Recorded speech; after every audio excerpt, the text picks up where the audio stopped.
Hello दोस्तों, आइए start करते हैं आज की हमारी क्लास। आज की क्लास में हम करेंगे एक प्रैक्टिस सेट जो हमारे एसएससी के एग्जाम्स के लिए इम्पोर्टेंट होगा, जिसमें हम कुछ प्रीवियस ईयर्स के क्वेश्चन करेंगे, साथ ही कुछ इम्पोर्टेंट क्वेश्चन करेंगे। तो आइए स्टार्ट करते हैं। पहला क्वेश्चन है, निम्नलिखित में से हड़प्पा सभ्यता का सर्वप्रथम खोजकर्ता कौन था? तो जो है हड़प्पा सभ्यता है, इसकी खोज किसने की थी? तो किन्होंने किया था इसकी खोज? ए है sir John Marshall, B R D Banerjee, C A Cunningham और डी दयाराम साहनी। इंपॉर्टेंट है ये जो उत्खनन करता है या खोजकर्ता कौन है इनके हड़प्पा सभ्यता के, मोहनजोदड़ो के। तो किन्होंने किया था हड़प्पा सभ्यता की खोज? इसका आंसर होगा दयाराम साहनी है। इन्होंने इसकी सर्वप्रथम खोज की थी। किन्होंने की थी? दयाराम साहनी ने की थी। और हड़प्पा सभ्यता है वो कौन सी नदी के तट पे है? ये रावी नदी के तट पे है। और वैसे ही जो मोहनजोदड़ो है, इसके खोजकर्ता कौन है? इसके जो खोजकर्ता है वो है राखल दास बनर्जी। क्या है? कौन है? राखल दास बनर्जी है। और मोहनजोदड़ो को क्या कहा जाता है? इसको मृतकों का टीला भी कहा जाता है। क्या कहा जाता है? एग्जाम्स में बहुत बार क्वेश्चन पूछा गया है कि मृतकों का टीला है वो किसको कहा जाता है? मोहनजोदड़ो को कहा जाता है। किसको? जो मोहनजोदड़ो है इसको क्या कहा जाता है? मृतकों का टीला भी कहा जाता है। तो हड़प्पा सभ्यता की खोज किसने की थी? दयाराम साहनी ने। और जो ये मोहनजोदड़ो है इसकी खोज किसने की थी? राखल दास बनर्जी ने इसकी खोज की थी। इंपॉर्टेंट है दोनों ही, बहुत बार एग्जाम में पूछे गए हैं। नेक्स्ट क्वेश्चन है, भारत का प्रथम गवर्नर जनरल कौन था? जो भारत है उसका प्रथम गवर्नर जनरल कौन था? ऑप्शन ए है Lord Canning, B Lord Curzon, C Lord लेवल और डी है विलियम बेटिंग। तो इसका आंसर क्या है? भारत का प्रथम गवर्नर जनरल कौन था? तो इसका करेक्ट आंसर होगा ये है विलियम बेंटिंग, जो है भारत का प्रथम गवर्नर जनरल था। क्या था? प्रथम गवर्नर जनरल था। कौन था? विलियम बेटिंग था। नेक्स्ट क्वेश्चन है, निम्नलिखित में से किसके द्वारा बंगाल का स्थायी मालगुजारी बंदोबस्त शुरू किया गया था? तो किसके द्वारा जो है स्थायी मालगुजारी बंदोबस्त शुरू किया गया था? किसके द्वारा शुरू किया गया? ए लॉर्ड क्लाइव, बी हेस्टिंगस और सी वेलेजली और डी कॉर्नवालिस। तो किसके द्वारा जो स्थायी मालगुजारी बंदोबस्त जो है शुरू किया गया था? तो इसका आंसर क्या होगा? इसका आंसर है कॉर्नवालिस के द्वारा जो है ये शुरू किया गया था। जो है स्थायी मालगुजारी बंदोबस्त जो है वो किसके द्वारा शुरू किया गया? ये कॉर्नवालिस के द्वारा शुरू किया गया था। तो आंसर क्या है? डी है, कॉर्नवालिस इसका आंसर होगा। स्थायी बंदोबस्त और जमींदारी प्रथा की जो शुरुआत है किसने की थी? कॉर्नवालिस ने की थी। ऐसे ही सिविल सेवा और पुलिस का जनक भी किसको कहा जाता है? कॉर्नवालिस को जो है जो सिविल सेवा और पुलिस का जनक भी कहा जाता है। किसको? कॉर्नवालिस को कहा जाता है। और रेतवाड़ी व्यवस्था की जो है शुरुआत किसने की थी? ये मुनरो ने की थी। कब की थी? 1820 में मद्रास में शुरू की थी। इंपॉर्टेंट है, पूछा गया है कि रेतवाड़ी व्यवस्था है ये इसकी शुरुआत किसने की थी या इसका जनक किसको कहा जाता है? तो किसको कहा जाता है? मुनरो को कहा जाता है। वैसे ही महलवाड़ी व्यवस्था इसके जनक किसको कहा जाता है? ये होल्ट मैकेंजे को जो है ये महलवाड़ी व्यवस्था की शुरुआत किन्होंने की थी? होल्ट मैकेंजे ने की थी। नेक्स्ट क्वेश्चन है, निम्नलिखित में से कौन सा अन्न मनुष्य द्वारा सबसे पहले प्रयोग होने वालों में से था? तो मनुष्य है उसने सबसे पहले कौन से अन्न को प्रयोग में लाया था? तो कौन से अंग को कौन सा अन्न था जिसको मनुष्य सबसे पहले प्रयोग में लाया था? तो ऑप्शन ए है राई, बी गेहूं, सी जौ और डी जई जो ओट है। तो इसका आंसर क्या होगा? जो मनुष्य है वो सबसे पहले जो है या यव जिसको कहा जाता है इसको सबसे पहले प्रयोग में लाया था। तो किसको लाया था? जो को प्रयोग में लाया था। नेक्स्ट क्वेश्चन है, पुर्तगाली यात्री वास्को डिगामा का कालीकट आने पर भव्य स्वागत करने वाला भारतीय राजा का नाम बताइए। जब पुर्तगाली यात्री वास्को डिगामा जब भारत आया था तो उस समय उसका स्वागत किसने किया था भारत की तरफ से? कौन सा राजा था जिसने उसका भारत में स्वागत किया था? ऑप्शन ए है असफ जहा, इस्माइल मुल्क और बी है देवरोय, सी जमोरिन और डी कृष्ण देव राय। तो इनमें से जो है वास्को डी गामा का जो कालीकट है उस पर स्वागत किया था। किसने किया था? तो इसका आंसर है ये है जमोरिन ने जो है वास्को डी गामा का स्वागत किया था। किसने किया था? जमोरिन ने किया था। ये एक भारतीय राजा था। कब कब आया था वास्को डी गामा भारत में? ये 1498 में आया था। क्यों आया था? मसालों की खोज के लिए आया था। क्यों आया था? मसालों की खोज के लिए आया था। कब आया था? 1498 में आया था। कब आया था? 1498 में जो है वास्को डी गामा जो कि भारत में आया था। कौन था ये? पुर्तगाली यात्री था। नेक्स्ट क्वेश्चन है, इंपॉर्टेंट है, केरल की राजधानी कौन सी है? तो राजधानियों से रिलेटेड क्वेश्चन भी एग्जाम्स में पूछे जाते हैं। इसका एक अलग से सेपरेट वीडियो बना के डाला हुआ है, लिंक आपको डिस्क्रिप्शन में मिल जाएगा। सारे राज्यों की जितनी भी राजधानियां हैं उनके मुख्यमंत्री है, राज्यपाल है, लोकसभा सीट, राज्यसभा सीट, विधानसभा सीट, राज्यों की पार्टी कि कौन सी पार्टी है वो राज्य में कार्यरत है, वो सब आपको एक ही वीडियो में मिल जाएगा। तो आप उस वीडियो को जरूर देखें। तो जो केरल की राजधानी है वो कौन सी है? ए देहरादून, बी तिरुवनंतपुरम, सी चेन्नई और डी भोपाल। तो केरल की राजधानी कौन सी है? इसका आंसर होगा बी, जो कि है तिरुवनंतपुरम। क्या है? तिरुवनंतपुरम जो है केरल की राजधानी है। और राज्यपाल कौन है यहाँ केरल के? ये है आरिफ मोहम्मद खान जो है केरल के राज्यपाल है। और मुख्यमंत्री कौन है? पिनराई विजयन जो है केरल के मुख्यमंत्री है। कौन है? पिनराई विजयन है। और राज्यपाल कौन है? आरिफ मोहम्मद खान है। स्थापना कब होती है केरल की? ये होती है 1 नवंबर 1956 को होती है। कब होती है? 1956 ईस्वी में ये जो है केरल की स्थापना होती है। लोकसभा सीट कितनी है केरल में? ये 20 है। राज्यसभा सीट कितनी है? 9 है। कितनी है राज्यसभा सीट? 9 है। विधानसभा सीट कितनी है? 140 है। और पार्टी कौन सी कार्यरत है यहाँ पे? भारतीय कम्युनिस्ट पार्टी है। कौन सी है? भारतीय कम्युनिस्ट पार्टी है जो कि केरल में कार्यरत है। नेक्स्ट क्वेश्चन है, निम्नलिखित में से किस एक्ट ने मुसलमानों के लिए अलग मतदाताओं सामुदायिक प्रतिरूप की पेशकश की है? तो कौन से एक्ट में जो है मुसलमानों के लिए अलग मतदाताओं की पेशकश की है? तो कौन से एक्ट में पेशकश की गई थी? A Regulating Act 1773, B Regulating Act 1909 और सी एक्ट ऑफ 1919 और डी है 1935 का भारत सरकार एक्ट। तो कौन से एक्ट के द्वारा जो है मुसलमानों के लिए अलग मतदाताओं की पेशकश की गई थी? तो इसका आंसर क्या है? तो इसका करेक्ट आंसर होगा जो एक्ट ऑफ 1909 है, इसके अंदर जो है मुसलमानों के लिए अलग मतदाताओं की पेशकश की गई थी। कौन से में? एक्ट ऑफ 1909 में। नेक्स्ट क्वेश्चन है, इंपॉर्टेंट क्वेश्चन है, मुख्यालयों से रिलेटेड क्वेश्चन पूछे जाते हैं। राष्ट्रीय और अंतरराष्ट्रीय दोनों जगह के मुख्यालय जो पूछे, ये जो है संगठन है, उनसे क्वेश्चन पूछे जाते हैं कि कौन से संगठन का मुख्यालय कहाँ है, उसके अध्यक्ष कौन है। तो जो है अंतरराष्ट्रीय सौर गठबंधन ISA का मुख्यालय कहाँ है? तो जो अंतरराष्ट्रीय सौर गठबंधन है इसका मुख्यालय कहाँ है? ऑप्शन ए गुरुग्राम, बी चीन, सी जिनेवा और डी मनीला। तो इसका आंसर क्या होगा? ISA का मुख्यालय कहाँ है? इसका करेक्ट आंसर है गुरुग्राम। कहाँ है? गुरुग्राम में है। कहाँ पे है इसका मुख्यालय? ये इसका गुरुग्राम में जो है इसका मुख्यालय है, जो कि हरियाणा में है। स्थापना कब होती है? 2015 में जो है ISA की स्थापना होती है। महानिदेशक कौन है इसके? अजय माथुर जो है ISA के कौन है? महानिदेशक है। और इसमें सदस्य संख्या कितनी है? कितने देश इसमें सम्मिलित है? कितने देश इसमें सदस्य है? ये 102 देश जो है। और 102वां देश कौन सा है? एंटीगुआ एवं बारमूडा जो है ये नवीनतम जो देश है इसमें सम्मिलित हुआ था। और ISA की फुल फॉर्म क्या है? International solar alliance. क्या है? इंटरनेशनल सोलर अलायंस इसकी फुल फॉर्म है। इसका मुख्यालय कहाँ है? ये गुरुग्राम हरियाणा में है। स्थापना कब होती है? 2015 में है होती है। और महानिदेशक कौन है? अजय माथुर इसके महानिदेशक है। और सदस्य संख्या कितनी है? 102 देश इसमें है। नेक्स्ट क्वेश्चन है, साइमन कमीशन वापस जाओ का नारा किसने दिया था? इंपॉर्टेंट है, नारू से रिलेटेड क्वेश्चन भी पूछे जाते हैं। तो जो साइमन कमीशन वापस जाओ का नारा किसने दिया? ए भगत सिंह, बी मोतीलाल नेहरू, सी लाला लाजपत राय और डी महात्मा गांधी। तो किन्होंने जो है साइमन कमीशन वापस जाओ का नारा दिया था? तो किन्होंने दिया था? इसका करेक्ट आंसर क्या है? इसका आंसर होगा लाला लाजपत राय जी ने ये नारा दिया था कि साइमन कमीशन वापस जाओ। किन्होंने दिया था?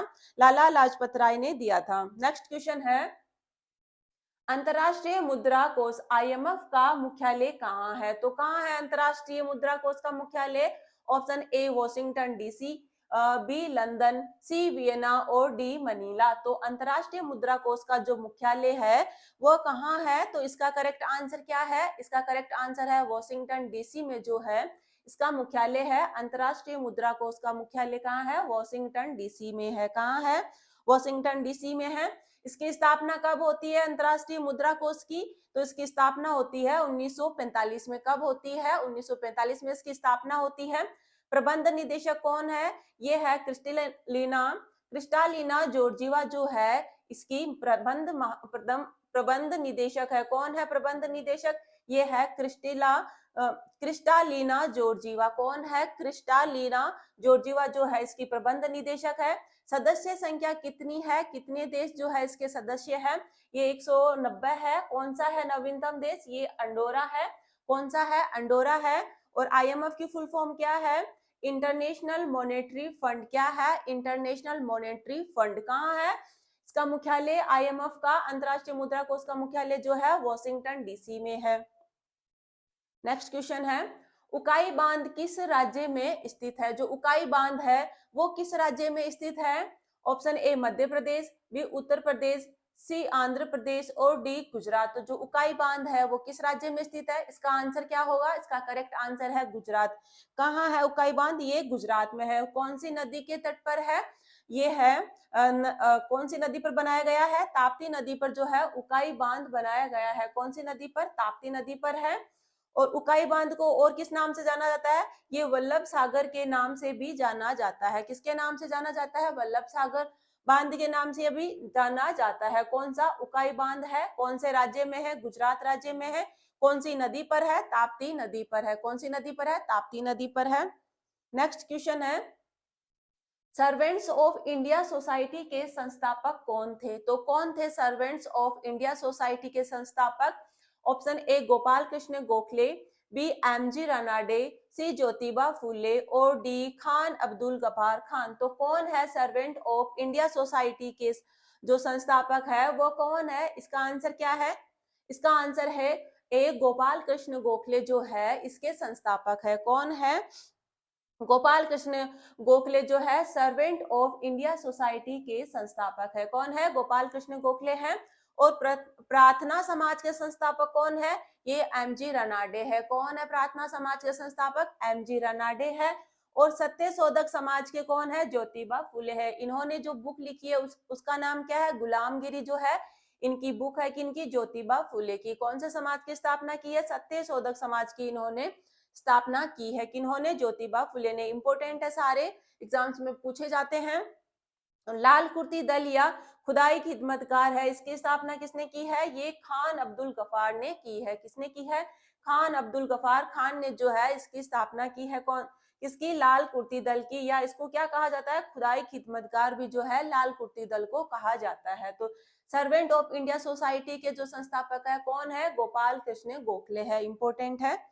नेक्स्ट है, वंदे मातरम का नारा किसने दिया था? तो किसने दिया था वंदे मातरम का नारा?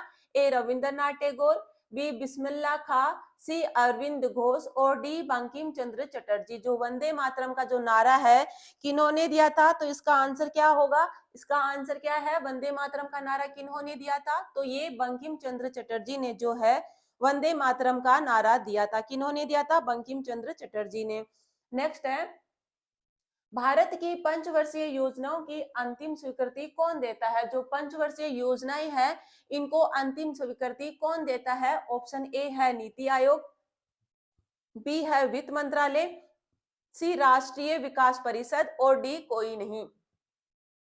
जो भारत की पंचवर्षीय योजनाएं हैं इनको अंतिम स्वीकृति कौन देता है? तो इसका आंसर क्या है? इसका आंसर है सी जो कि है राष्ट्रीय विकास परिषद। कौन देता है? राष्ट्रीय विकास परिषद जो है पंचवर्षीय योजनाओं को अंतिम स्वीकृति देता है। कौन देता है? राष्ट्रीय विकास परिषद देता है। एग्जाम में पूछा गया क्वेश्चन है। नेक्स्ट क्वेश्चन है, गोदावरी नदी कहां से निकलती है? तो कहां से निकलती है? नदियों का उद्गम स्थल याद होना चाहिए, इनके मुहाने भी याद होनी चाहिए। नदियों के किनारे बसे शहर कौन कौन से हैं ये भी एग्जाम्स में पूछे जाते हैं। तो इन सब पे अलग अलग वीडियो बना के दिया हुआ है, आप उनको एक बार जरूर देखिए। सारी नदियां उसमें कवर की गई है। तो जो है गोदावरी नदी कहाँ से निकलती है? ऑप्शन ए है त्र्यंबकेश्वर पहाड़ी महाराष्ट्र, बी है जनापाव की पहाड़ी मध्य प्रदेश, सी है विंध्याचल पर्वत मध्य प्रदेश और डी है जम्बोती घाट कर्नाटक। जो गोदावरी नदी है वह कहां से निकलती है? इसका करेक्ट आंसर है त्र्यंबकेश्वर पहाड़ी, जो कि है महाराष्ट्र से निकलती है। कहां से निकलती है? त्र्यंबकेश्वर पहाड़ी, जो कि नासिक महाराष्ट्र से निकलती है। और इसका मुहाना क्या है? ये बंगाल की खाड़ी में जाकर गिरती है। कौन सी नदी है? गोदावरी नदी है। कहां से निकलती है? त्र्यंबकेश्वर की पहाड़ी, जो कि महाराष्ट्र में है, वहां से निकलती है और बंगाल की खाड़ी में जाकर के ये गिर जाती है। नेक्स्ट है जो 22 भाषाओं का उल्लेख किस अनुसूची में किया गया है? जो 22 भाषाएं हैं, इसका उल्लेख जो है कौन सी अनुसूची में किया गया है? ऑप्शन ए है पहली, बी चौथी, सी आठवीं और डी सातवीं। जो है 22 भाषाओं का उल्लेख है वो कौन सी अनुसूची में है? इसका करेक्ट आंसर है सी, जो कि है आठवीं अनुसूची में है। कौन सी अनुसूची में है? आठवीं अनुसूची में जो है 22 भाषाओं का उल्लेख किया गया है। नेक्स्ट क्वेश्चन है गुवाहाटी नगर किस नदी के किनारे बसा है? इंपॉर्टेंट क्वेश्चन है। तो जो गुवाहाटी नगर है वो किस नदी के किनारे बसा हुआ है? ऑप्शन ए है ब्रह्मपुत्र नदी, बी कृष्णा नदी, सी शिप्रा नदी और डी गोदावरी नदी। जो गुवाहाटी नगर है वो किस नदी के किनारे है? तो इसका करेक्ट आंसर है ब्रह्मपुत्र नदी के किनारे जो है गुवाहाटी शहर बसा हुआ है। जो गुवाहाटी नगर है वो ब्रह्मपुत्र नदी के किनारे है। इसके अलावा ब्रह्मपुत्र नदी के किनारे और कौन से शहर बसे हुए हैं? देखते हैं एक बार। गुवाहाटी है, डिब्रूगढ़ है। एग्जाम में पूछा गया क्वेश्चन है कि डिब्रूगढ़ जो है किस नदी के किनारे बसा हुआ है? तो ये ब्रह्मपुत्र नदी के किनारे बसा हुआ है। उसके बाद में तेजपुर और धुबरी जो है ये भी ब्रह्मपुत्र नदी के किनारे बसे हुए हैं। नेक्स्ट क्वेश्चन है किस पंचवर्षीय योजना के दौरान भारत ने मिश्रित अर्थव्यवस्था चुनी थी? जो कौन सी पंचवर्षीय योजना है जिसके दौरान जो भारत ने है मिश्रित अर्थव्यवस्था चुनी थी? तो कौन सी पंचवर्षीय योजना है? ए पहली पंचवर्षीय योजना, बी दूसरी पंचवर्षीय योजना, सी तीसरी पंचवर्षीय योजना और डी चौथी पंचवर्षीय योजना। तो कौन सी पंचवर्षीय योजना के बाद में जो भारत ने है मिश्रित अर्थव्यवस्था चुनी थी? तो इसका आंसर क्या है? ये जो है दूसरी पंचवर्षीय योजना के जो दौरान है भारत ने मिश्रित अर्थव्यवस्था चुनी थी। कौन से के बाद में? दूसरी के बाद में चुनी थी, दूसरी पंचवर्षीय योजना के दौरान चुनी थी। नेक्स्ट है संविधान की किस अनुसूची में केंद्र एवं राज्यों के बीच शक्तियों के बंटवारे के उल्लेख है? तो जो है किस अनुसूची में जो है केंद्र एवं जो राज्य है उनकी जो बीच की शक्तियां हैं उनके बंटवारे के बारे में उल्लेख किया गया है। कौन सी अनुसूची में किया गया है?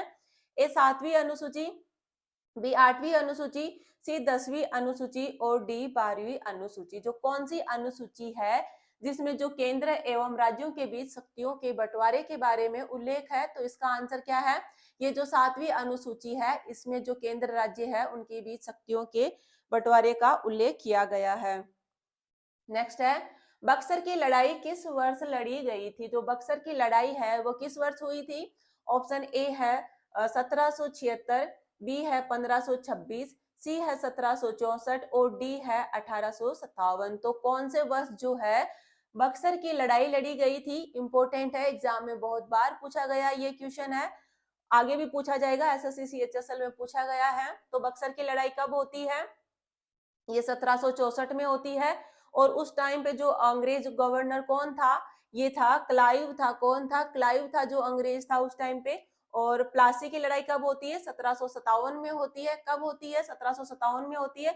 अंग्रेज गवर्नर कौन था? क्लाइव था। किसमें था? प्लासी की लड़ाई में था। और बक्सर की लड़ाई जो 1764 में होती है उस टाइम पे कौन था जो गवर्नर था? ये हेक्टर मुनरो था। कौन था? हेक्टर मुनरो उस टाइम पे था। किसमें? बक्सर की लड़ाई के टाइम में जो 1764 में होती है। इलाहाबाद की संधि कब होती है? ये भी बहुत बार पूछा गया क्वेश्चन है। कब होती है? ये 1765 ईस्वी में होती है। कब होती है? 1765 में। कौन सी? इलाहाबाद की संधि। प्लासी की लड़ाई कब होती है? 1757 में होती है। कौन है अंग्रेज इस टाइम पे गवर्नर? ये क्लाइव था। कौन था? लॉर्ड क्लाइव था। और बक्सर की लड़ाई के दौरान कौन था? हेक्टर मुनरो था। नेक्स्ट है स्वतंत्रता प्राप्ति के समय भारतीय राष्ट्रीय कांग्रेस के अध्यक्ष कौन थे? जो भारतीय राष्ट्रीय कांग्रेस के जो अध्यक्ष है वो स्वतंत्रता प्राप्ति के समय कौन थे? तो ए जेबी कृपलानी, बी मौलाना अबुल कलाम आजाद, सी महात्मा गांधी और डी है राजेंद्र प्रसाद। तो जो कौन थे जो स्वतंत्रता प्राप्ति के समय भारतीय राष्ट्रीय कांग्रेस है उसके अध्यक्ष थे, तो कौन थे? तो इसका आंसर क्या है? ये है जेबी कृपलानी। कौन थे? जेबी कृपलानी जो है स्वतंत्रता प्राप्ति के समय भारतीय राष्ट्रीय कांग्रेस के अध्यक्ष थे। कौन थे? जेबी कृपलानी थे। नेक्स्ट क्वेश्चन है, इंपॉर्टेंट क्वेश्चन है। तो आदि ब्रह्म समाज की स्थापना 1866 में किसके द्वारा की गई थी? तो आदि ब्रह्म समाज की स्थापना किसके द्वारा की गई थी और कब की गई थी? 1866 में की गई है। और किसके द्वारा की गई है? Option A Devendranath Tagore, B Lala Hardayal, C Motilal Nehru और डी राजा राम मोहन राय। तो किसके द्वारा जो है आदि ब्रह्म समाज की स्थापना की जाती है? तो इसका आंसर है क्या? इसका आंसर ए है, जो कि देवेंद्रनाथ टैगोर जो है इन्होंने आदि ब्रह्म समाज की स्थापना की। और राजा राम मोहन राय ने किसकी स्थापना की है? ये ब्रह्म समाज की स्थापना की है। एग्जाम में बहुत बार पूछा गया है, दोनों में कंफ्यूज नहीं होना। ये आदि ब्रह्म समाज है, ये ब्रह्म समाज है। कब की थी ब्रह्म समाज की स्थापना? ये 1828 में की जाती है राजा राम मोहन राय के द्वारा, और ये 1866 में की जाती है देवेंद्रनाथ टैगोर के द्वारा।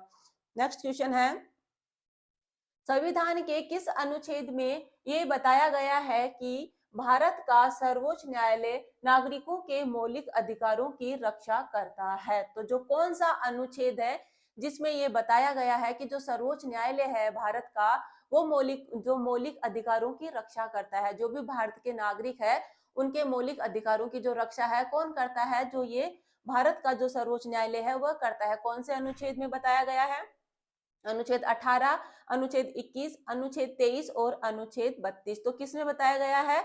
इसका आंसर होगा डी, जो अनुच्छेद 32 में ये बताया गया है कि जो भारत के जो नागरिक है उनके जो है अधिकारों की रक्षा कौन करता है? मौलिक अधिकारों की। ये भारत का सर्वोच्च न्यायालय इसके अधिकारों की रक्षा करता है। नेक्स्ट क्वेश्चन है, भारतीय संविधान में राज्य के नीति निर्देशक सिद्धांत को किस देश के संविधान से लिया गया है? जो डीपीएसपी है वो किस देश के संविधान से लिया गया है? इसका करेक्ट आंसर क्या होगा? ऑप्शन ए आयरलैंड से, बी रूस से, सी अमेरिका से और डी इनमें से कोई नहीं। तो कहां से डीपीएसपी लिया गया है? तो जो है राज्य के नीति निर्देशक सिद्धांत कौन से देश के संविधान से लिया गया है? इसका करेक्ट आंसर है आयरलैंड के जो संविधान है, जो आयरलैंड है उसके संविधान से लिया गया है। क्या? डीपीएसपी जो है आयरलैंड के यहाँ से लिया गया है। और क्या क्या लिया गया है आयरलैंड के संविधान से? तो राज्यसभा के लिए सदस्यों का नामांकन, ये भी आयरलैंड के संविधान से लिया गया है। इसके अलावा राष्ट्रपति के निर्वाचन की पद्धति, ये भी आयरलैंड से लिया गया है। नेक्स्ट क्वेश्चन है, जिस समय 1761 में पानीपत की तीसरी लड़ाई में अहमद शाह अब्दाली ने मराठों को हराया, उस समय दिल्ली का शासक कौन था? क्वेश्चन पूछा गया है एसएससी में। तो कौन था? जो ये पानीपत की लड़ाई जो होती है कब होती है? 1761 में होती है। कौन सी? तीसरी वाली। किन किन के बीच होती है? अहमद शाह अब्दाली व मराठों के बीच में होती है। तो उस समय दिल्ली का शासक कौन था? क्वेश्चन क्या पूछा गया है कि दिल्ली का शासक कौन था उस टाइम पे? तो ऑप्शन ए है आलमगीर द्वितीय, बी मोहम्मद शाह, सी जहांदार शाह और डी है शाह आलम। तो इसका आंसर क्या है? ये डी है, जो कि शाह आलम द्वितीय जो है इस टाइम दिल्ली के जो शासक था कौन था? शाह आलम द्वितीय था। नेक्स्ट क्वेश्चन है, संविधान के किस अनुच्छेद में अस्पृश्यता का अंत के बारे में बताया गया है? जो अस्पृश्यता का अंत है वो किस अनुच्छेद में है? तो अनुच्छेद 19, अनुच्छेद 51, अनुच्छेद 69 और अनुच्छेद 17। तो किसमें है अस्पृश्यता का अंत? कौन से अनुच्छेद में है? तो इसका आंसर क्या है? ये अनुच्छेद जो 17 है इसमें किसके बारे में बताया गया है? अस्पृश्यता का अंत के बारे में बताया गया है। तो ये हमारा प्रैक्टिस सेट था। दोस्तों आपको ये कैसा लगा आप कमेंट में जरूर बताएं। वीडियो को लाइक करें, हमारे चैनल को सब्सक्राइब करें। Thank you.